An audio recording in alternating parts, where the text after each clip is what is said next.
You're listening to Tabletop Arcanum, a podcast dedicated to learning and exploring the hobby of tabletop gaming. Your hosts are Justin Taylor and Richard Giese, so sit back and relax as we talk, discuss, and joke our way through the hobby we love so much.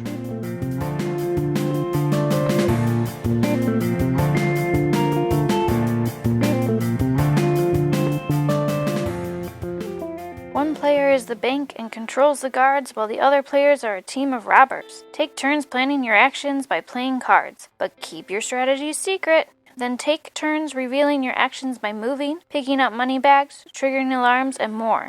Will the bank win by protecting its loot, or will the robbers make off like bandits? Find out in this suspenseful game of teamwork and competition. Welcome to Tabletop Arcanum. This is Justin. And Mindy. And today we are going to talk about how to rob a bank, the board game.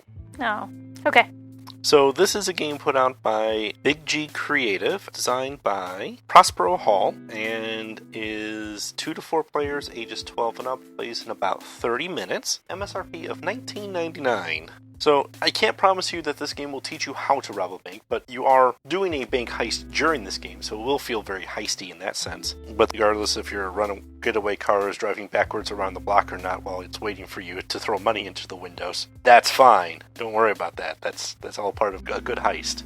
Yes. But it is a one versus rest, so one player will take control of the guards and be the bank, and the other players, whether it be 1, 2, or a team of 3, will be the individual robbers doing an action programming game alongside with the bank to either successfully rob it or successfully be foiled by it. So let's talk about our first impressions on this one. So my first impression was that it was very interesting. You know, the board was kind of smaller than I probably thought it would be for robbing a bank. The tiles that you're actually working on it's a 3x3 grid area, so that was a little interesting to me. And then the actual board that it was on was a little bit bigger than that. Honestly, the artwork, the design of it was actually really nice. For being very basic, there were a lot of good details on everything. So I thought that was very interesting. Your board feels like a blueprint of the bank and stuff like that. I was actually kind of excited to see that. Kind of really like those things. How about for you? So my first impressions was, yes, this is a small box game, but we're going to rob a bank, we're going to action program, great. I immediately latched onto the icons and the simplicity of design. You could have taken this game and over-engineered it very easily and put fancy art all over it and made it super pretty, but it doesn't need that. You have robber meeples, you have policeman meeples, which have little badges. So you get those nice little touches, but you don't need this crazy, fancy, high detailed artwork on the cards. You have a simple illustration of meeple robber running. Oh, well, there's your move, and things of that nature. So I loved that aspect of it. It's very thematic in its art, and it keeps it clean, and it keeps it simple. It didn't feel like it needed anything beyond that. Why don't we dive into what does How to Rob a Bank, the board game, do well? I think it does well with, I don't know if I necessarily want to say strategy, as more of a team strategy of, I know what I'm doing. I kind of get to know what you're doing, but I don't really know what you're doing, especially as a robber. You know, my team's there. We're all trying to get out of this together with money, with loot, so that we can say that we were successful and run away before we get caught. I think it does really good at that, of being like a little bit of working together, but you're still kind of doing your own thing. And I think it also does really good on the security side of, like, they get more moves, but it's one person, and they get to kind of, as it's the planning stage, they get to kind of see what we're doing without really knowing what we're doing. So they've got their own cards that they're trying to figure out, and we get to see what they're doing as a robber. So you kind of all get to see, but nobody really knows what's going on.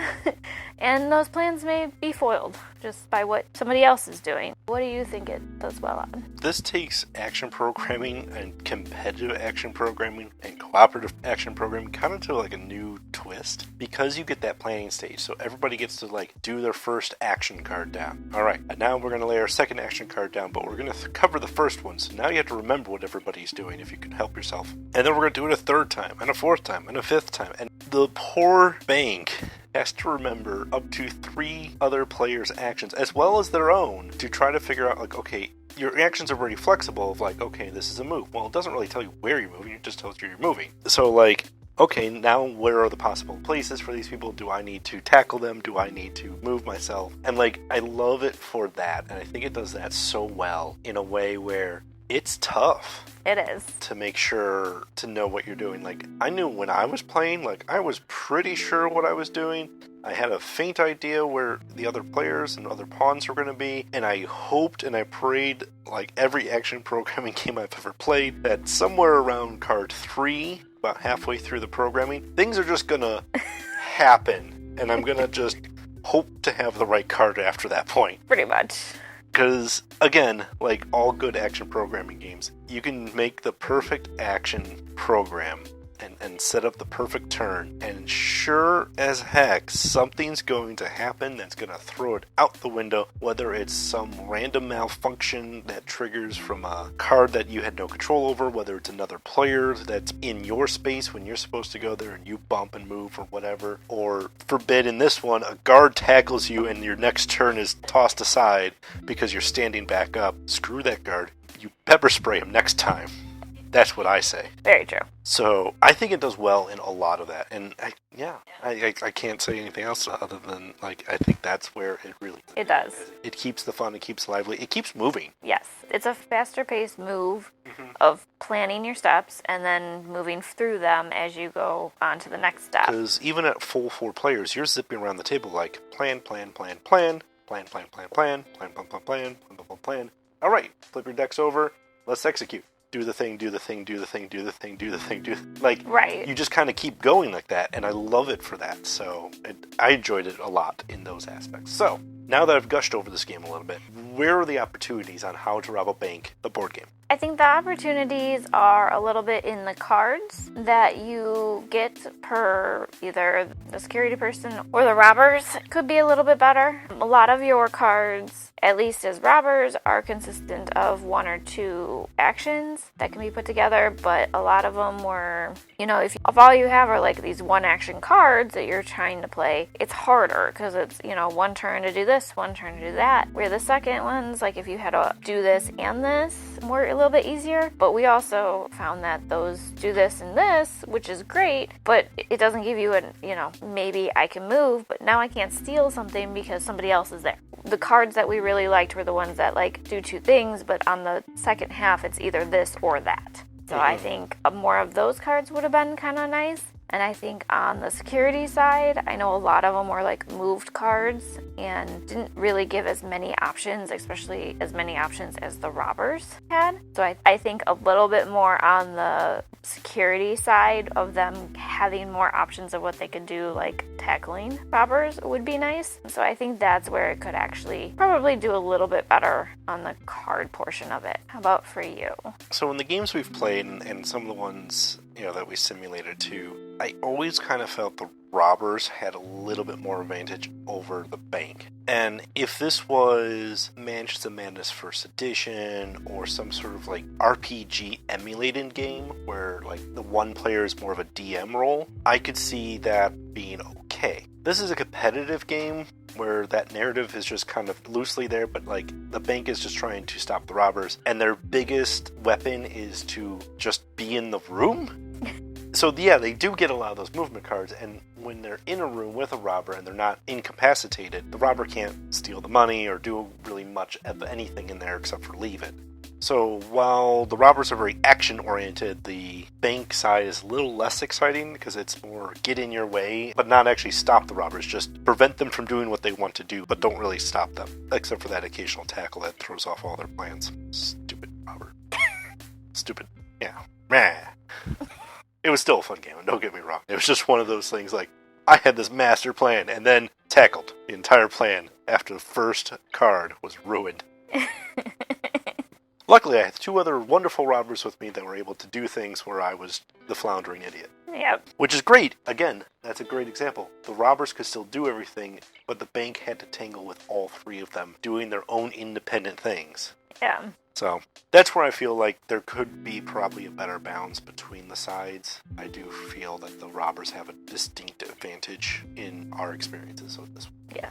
It wasn't overpowering. No. It still took us all 3 rounds to actually get to the point where we could successfully rob the bank and get out of there. Right. The robbers did not win in 1 round and well, that was a blowout. But it definitely felt like once the robbers get some momentum, there's no stopping that train. Right. So, who would you recommend How to Rob a Bank, the game, for? Anybody who likes the whole programming, planning kind of strategy, I definitely think would love this game. And I think anybody who would just love the idea of robbing a bank as a heist game definitely would. I had a lot of fun with it. I'm not normally a programmer kind of person, but I do enjoy them, and I really did like this game, so I think really anybody who kind of is okay with that. It doesn't take a lot of thought process either. You have to know what you're doing. You have to kind of know what your teammates are doing, or, the people that you're working against. It's still a fun game. We had a lot of fun with it, trying to figure it out and playing with it. So I think it's really open to a lot of people, but especially people who like programming and kind of working on a little bit of strategy and cooperative strategy, kind of almost. So who would you recommend it for? If you like heist movies, this is a game that you're going to find entertaining from the theme's perspective. I also agree it's a good action programming game that is both a cooperative and competitive one, where sometimes you don't get that hybrid, and I enjoy it for that because some people love co-op, some people don't, and this kind of hits both at the same time. The other individuals I would recommend this for would be more of a family setting, because it is only up to 4 players, but I really feel like this could be one of those parent versus the kids, kid versus parents sort of situation. And you can actually have a lot of fun with dividing the team, whatever sort of scenario there. So, $19.99 MSRP. Does this hit the mark, or is it off from there? For the type of game you're getting, the enjoyment that you're getting, and that you're working with these tiles for the bank, so no room setup is the same. You get a lot of different plays out of it. And you get that cooperative, fun, but, 30-minute game. I think it's right on the mark for what it is. So, how about for you? I think it's undervalued. I honestly think that this game is a steal at $19.99. The components and quality of the game are there, so they could actually charge more than that if you wanted to. In a modern day game market, that prices are unfortunately going up. So where I'm mostly like, games need to come down, this one's like $20. Sign me up. I'll pay full price for this one. It's a steal. I already made that joke. I know, but you didn't laugh afterwards or give it the right inflection. Uh-huh. So, the whole thing, I would say, is it's got wooden meeples. The components are good quality. I don't feel like anything's going to be falling apart on you anytime soon. Even the cards are a good card stock. And then the replayability that you point out, that it is a random layout for the 3 rounds each time, with a mechanic that if there is a blocked off room, that the bank gets to adjust 1 tile to make sure everything's open. With that, it is a fantastic game at $20. Yes. So that is our review of How to Rob a Bank, the board game. If you like our reviews, you can hit Tabletop Arcanum up on the Facebook, Twitter, Instagram, also on YouTube and Twitch. Make sure you hit those likes, subscribe, and leave us a comment if you will. Thank you for listening. This is Justin. And Mindy. And happy gaming. Happy gaming.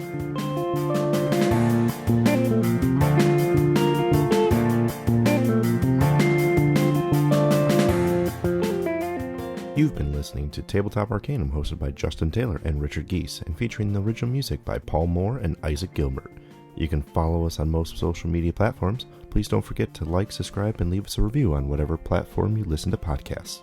As always, thanks for listening.